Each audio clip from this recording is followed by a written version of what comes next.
Hello everyone, नमस्कार। और I am hear back again. तो अगर हम लोग इस टॉपिक में बात करेंगे हाउ टू रिवाइज, कि जल्दी जल्दी कैसे अच्छे से हम लोग रिवाइज करें, specially in this last 20 to 25 days.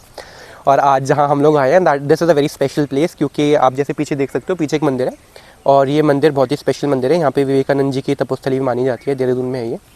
और ये भी एक अनएक्सप्लोर्ड प्लेस है उत्तराखंड में। तो इसके बारे में तो खैर बात नहीं करते हैं। Let us come to the topic, that is how to revise और कैसे अच्छे से रिवाइज करें। अभी आप देखोगे कि जैसे जैसे प्रीलिम्स पास आता है वैसे वैसे थोड़ा डर का माहौल बन जाता है ना। वही, हाँ, वो मीम वाला डर का माहौल। तो थोड़ा डर का माहौल बन जाता है। उससे क्या होता है, कई सारी स्ट्रैटेजी वीडियोस आती हैं इंटरनेट पे, सब बच्चे अलग अलग स्ट्रैटेजीज बताते हैं और कई सारे लोग तो ट्रिक्स भी बताते हैं। टिकड़मबाजी होती है कि ये ऐसा होता है, इसमें ऐसा होता है, इसमें ये परम्यूटेशन कॉम्बिनेशन लगा लो, ऐसे कर लो, वैसे कर लो। बहुत सारी 50-50 ट्रिक्स बताते हैं कि इससे कर लो और प्रीलिम्स तो आराम से क्वालिफाई हो जाएगा। 120 प्लस 100 प्लस नंबर आराम से आ जाएंगे सिर्फ ट्रिक्स से। कहते हैं कि ट्रिक्स से आराम से क्वेश्चन सॉल्व हो रहे हैं, 50-50 60-60 क्वेश्चन सॉल्व हो रहे हैं। और आप देखोगे कई सारे लोग फिर इसको इंडोर्स भी करते हैं, इन सारी चीज़ों को। लेकिन मेरी आपसे यही गुजारिश है, यही सलाह है कि आप इन सब चीज़ों से दूर रहें, क्योंकि ट्रिक्स एक ही शॉर्टकट पे ले जाती है, that is the shortcut for failure. तो आपको इन सब चीज़ों से भी दूर रखना है। और बाकी आप देखेंगे, जैसे मैं स्ट्रैटेजी वीडियो एक मतलब लेके आ रहा हूँ आपके लिए कि हाउ टू रिवाइज एफिशिएंटली। तो मैं जो भी इसमें बोलूँगा आपको मतलब वो लेना है, but you have to take that with a pinch of salt. अगर मैं कुछ बोल रहा हूँ और आपकी स्ट्रैटेजी से वो बिल्कुल ही उलट है तो आपको वो ऐड नहीं करना है। You have to stick to your strategy, and if it has work for you that is very good, and just believe that your strategy will work for you. और जैसे मैं कुछ बता रहा हूँ तो just use that and improvise on your strategy, improve upon your strategy. तो आपको सिर्फ इतना ही करना है, आपको अपनी पूरी स्ट्रैटेजी को रीओरिएंट नहीं करना है। तो फिर अगर हम लोग इसमें आते हैं कि how to make use of this last 20-25 days, how to revise effectively.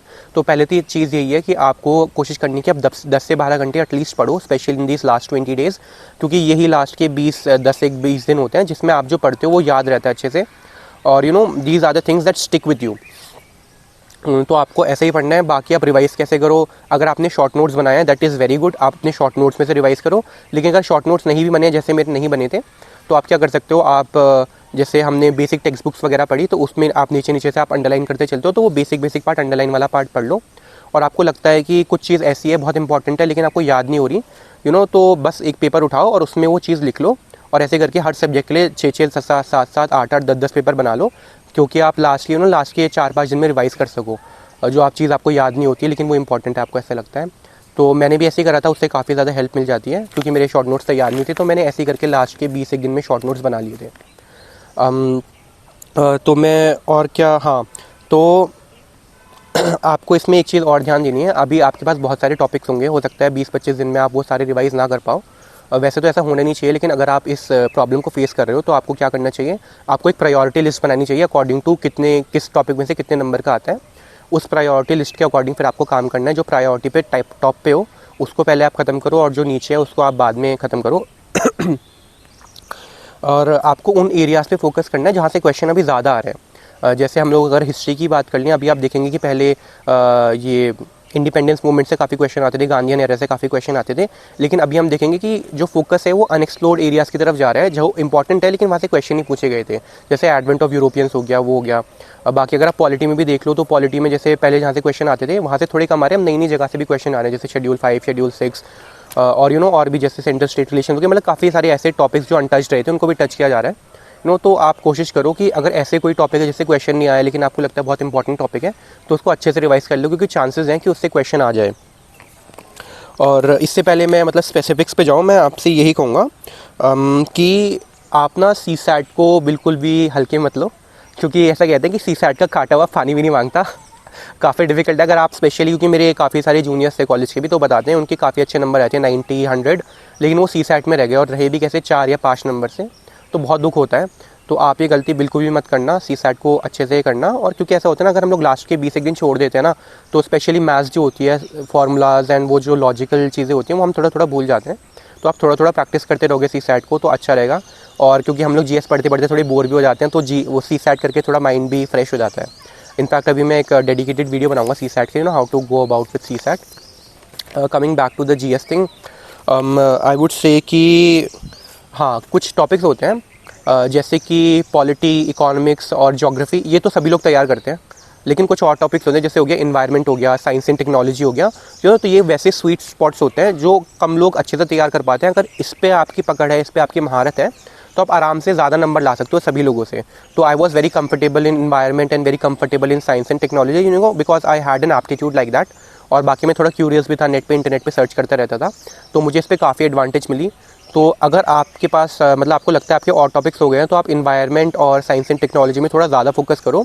और जो इसमें जो कोर टॉपिक्स है ना, जिससे क्वेश्चन आ रहे हैं, जैसे बायोटेक्नोलॉजी से क्वेश्चन आते हैं, क्रिस्पर CS9, और वो जेनेटिक इंजीनियरिंग वाले में एक वो वॉल्बाचिया मस्कीटो बना था, वो सब चीज़ें ना, और एक रिप्रोडक्टिव टेक्नोलॉजी से जो क्वेश्चन आ रहे थे। तो ऐसे ऐसे जो रिपीटेड थीम्स है ना, उनको आप एक बार अच्छे से रिवाइज कर लो, थोड़ा इंटरनेट पे जाके उनके बारे में सर्च कर लो, तो आपको काफ़ी हेल्प मिलेगी। इनफैक्ट जैसे इन्वायरमेंट में जो PYQs में बता रहा था, जहाँ से क्वेश्चन आते हैं, उनको भी आप थोड़ा बहुत सर्च कर लोगे, लास्ट के 20-25 दिन में आपको बहुत हेल्प मिलेगी, तो डेफिनेटली डू दैट।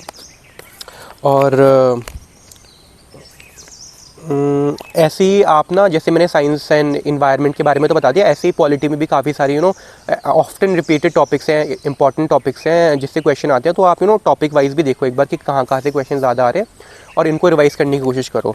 अब अगर हम लोग स्पेसिफिक्स में आते हैं, बताता हूँ कि मैंने कैसे रिवाइज़ करा था। तो करंट अफेयर्स से पहले आते हैं। करंट अफेयर्स तो जैसे मैंने आपको बताया था, अखबार में पढ़ता ही था, 2 अखबार, हिंदू और इंडियन एक्सप्रेस, लेकिन वो शायद मैं 6-7 महीने पढ़े थे। उससे पहले क्योंकि मेंस का टाइम था, तो मैंने उस टाइम छोड़ा हुआ था।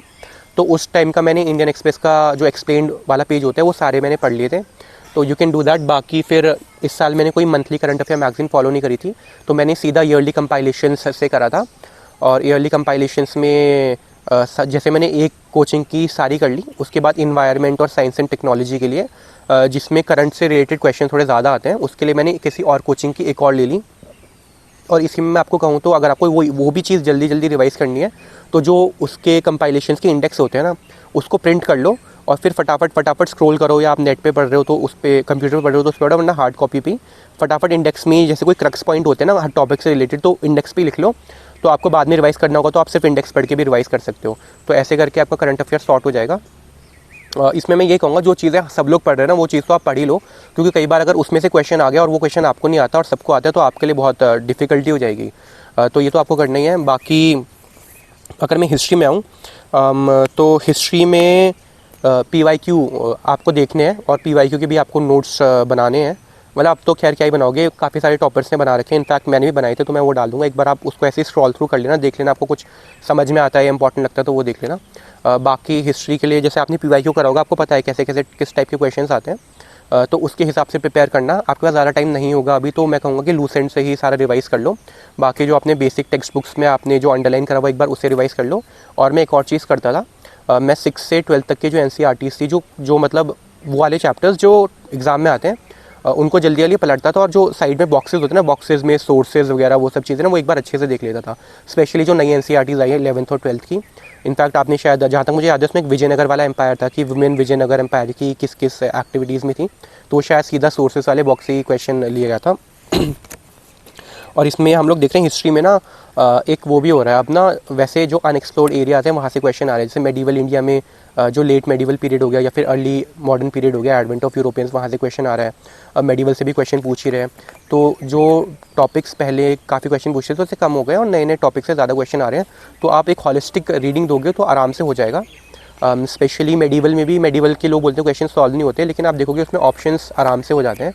अगर क्योंकि ऑप्शंस बहुत ईजी होते हैं, तो आपको हल्का से भी बेसिक अंडरस्टैंडिंग होगी तो आप आराम से कर लोगे। और कमिंग टू ज्योग्राफी, तो लास्ट के कुछ दिनों में ज्योग्राफी में मेरा मैपिंग पे ज़्यादा ध्यान था।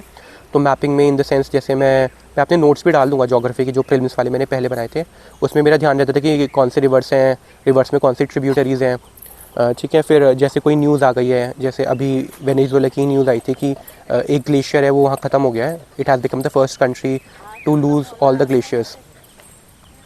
तो इसमें फिर मैं देख लेता था इंपॉर्टेंट ग्लेशियर्स कौन कौन से हैं, बाकी कौन सी लेक्स हैं जो ड्राई अप हो रही हैं, तो ये सब चीज़ें मैं देख लेता था। अगर मैं और बात करूँ तो ज्योग्राफी में स्पेशली मैं NCERTs देखता था 6 से 12 तक की। तो इसमें मेरा बेसिक फोकस मैप्स में रहता था, जो NCERT में मैप्स है, तो एक बार मैं उसको गो थ्रू कर लेता था कि कुछ ऐसी चीज़ तो नहीं है जो मुझे नहीं पता है। और 11th और 12th की NCERT ज्योग्राफी की तो आपको करनी है, बाकी आप कोई और सोर्स फॉलो करो तो उसको भी आप एक बार रिवाइज़ कर लो। बाकी coming to art and culture, art and culture में जैसे मैंने लूसेंट में एक रहता है हिस्ट्री के साथ आर्ट एंड कल्चर, वो करा था। बाकी जो फाइन आर्ट्स की बुक है 11th की, तो वो भी कर ली थी। उसमें भी स्पेशली जो बॉक्सेस होते हैं और जो डायग्राम, जो फोटोज़ होती हैं, उनको अच्छे से देखना। और बाकी किसी कोचिंग का फॉलो कर रहे हो, कोई मटेरियल, किसी टीचर का मटेरियल फॉलो कर रहे हो, जस्ट कीप फॉलोइंग दैट, एक बार रिवाइज कर लो। बाकी इसमें अगर आपके पास टाइम है तो UNESCO world tangible intangible heritage sites हैं जो, और जो टेंटेटिव है इंडिया में, उनके बारे में भी थोड़ा थोड़ा पढ़ लो। तो इससे आपको काफ़ी हेल्प मिल जाएगी। बाकी आर्ट एंड कल्चर की CCRT की वेबसाइट भी लोग पढ़ते हैं, तो एक बार आप पढ़ सकते हो उसको अगर आपके पास टाइम है तो।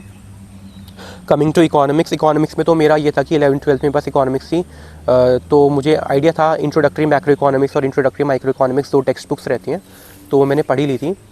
बाकी इकोनॉमिक्स में ज़्यादा फोकस मेरा करंट अफेयर्स की तरफ था, तो करंट अफेयर्स कुछ आता था इंटरनेट पे मैं सर्च करता था। कोई आप किसी टीचर के नोट्स फॉलो कर रहे हो उसको एक बार रिवाइज़ कर लो। बाकी कुछ टॉपिक्स होते हैं, जैसे होता है कि liquidity adjustment corridor, standing deposit facility, जो नई टाइप के टर्म्स आते रहते हैं उसको एक बार इंटरनेट पे सर्च कर लो कि रिवर्स रेपो रेट और SDF में क्या डिफरेंस है, ये सब चीज़ें। और आप अभी देखोगे ना प्रीलिम्स में क्या हो रहा है, प्रीलिम्स में मेंस जैसे क्वेश्चंस भी आ रहे हैं, जिसमें हमको थोड़ा अपना लॉजिकल रीजनिंग थोड़ा एनालिटिकल स्किल्स लगानी पड़ रही हैं। तो आपको थोड़ा मतलब मेंस के हिसाब से भी, अगर ऐसा नहीं है कि आपने पूरा कि आप सीधा प्रीलिम्स का ही पढ़ रहे हो, मेंस के आप अगर हॉलिस्टिकली पढ़ोगे ना तो देखोगे जो मेंस के क्वेश्चंस भी है ना, वो किसी ना किसी तरह से प्रीलिम्स में रिफ्लेक्ट करते हैं। तो आपको थोड़ा अपनी लॉजिकल रीजनिंग, थोड़ा एनालिटिकल रीजनिंग भी लगानी पड़ेगी। बाकी फिर हम लोग इकोनॉमिक्स की जैसे मैं बात करता, फिर मैंने इकोनॉमिक सर्वे और बजट भी पढ़ा था। इस साल तो शायद इतना कुछ है नहीं, तो आप वो छोड़ सकते हो। वो क्वेश्चन तो आते हैं लेकिन कई बार कुछ इंपॉर्टेंट टॉपिक्स उसमें से, या मतलब एक थोड़ी अंडरस्टैंडिंग से बढ़ जाती है, तो मैं वो करता था। 3-4 साल के लास्ट के इकोनॉमिक सर्वे और बजट में देख लेता था एक बार। एंड कमिंग टू इन्वायरमेंट में जैसे मेरे पास थे PYQ के नोट्स, बाकी जो डॉक्यूमेंट्री में देखता था उसके भी मैंने नोट्स बनाए थे। और बाकी जैसे मैं इंटरनेट पे काफ़ी सर्च करता था, PYQ से सर्च कर लिया, कभी कुछ चीज़ सर्च कर ली, तो उससे काफ़ी हेल्प मिलती थी। जैसे नेट पे आया था कि वाइल्ड लाइफ प्रोटेक्शन एक्ट, तो उसके एनेक्शर्स देख लिए कि किस शेड्यूल में कौन है, क्या चीज़ है, तो ये सब मैं करता रहता था। पॉलिटिकल अगर मैं देखूँ तो पॉलिटिकली लक्ष्मीकांत आपको रिवाइज़ करनी है। आप बेयर एक्ट्स पढ़ रहे हैं तो एक बार बेयर एक्ट्स रिवाइज़ कर लेना, क्योंकि मैं देख रहा हूँ बेयर एक्ट से क्वेश्चन भी पूछ रहे हैं, और पॉलिटी में भी अब उन जगह से क्वेश्चन पूछ रहे हैं जिन जगह से क्वेश्चन नहीं पूछे गए थे। तो एक बार आप अच्छे से पॉलिटी कर लेना, टाइम है तो बेयर एक्ट्स पढ़ लेना। और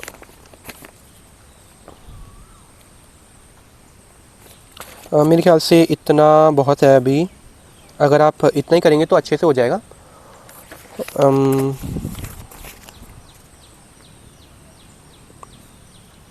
और यही है यार, अब जो मतलब हो ही गया है। CSAT को आपको अंडर एस्टिमेट नहीं करना, जैसे मैंने पहले बोला था। और आप टेस्ट सीरीज़ लगा रहे हो तो टेस्ट सीरीज़ लगाओ, वेल एंड गुड, लेकिन लास्ट के 1 हफ्ते आप टेस्ट सीरीज़ लगाना थोड़ा कम कर देना।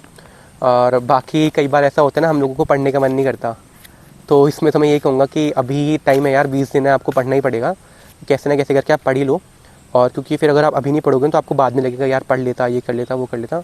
ऑल दो जब आप प्रीलिम्स का पेपर दोगे तो आपको लगेगा यार ये 1-1.5 महीना पढ़ लिया, कुछ फ़ायदा तो हुआ नहीं। लेकिन फिर भी आप पढ़ो, 10-12 घंटे पढ़ो, रिवाइज़ करते रहो। और स्पेशली जो लास्ट के 1-2 दिन है ना, उसमें थोड़ा बी अ लिटिल काम एंड कंपोज। अपनी सेहत का भी ध्यान रखो, अपनी जो स्लीप साइकिल है उसको भी सही कर लो।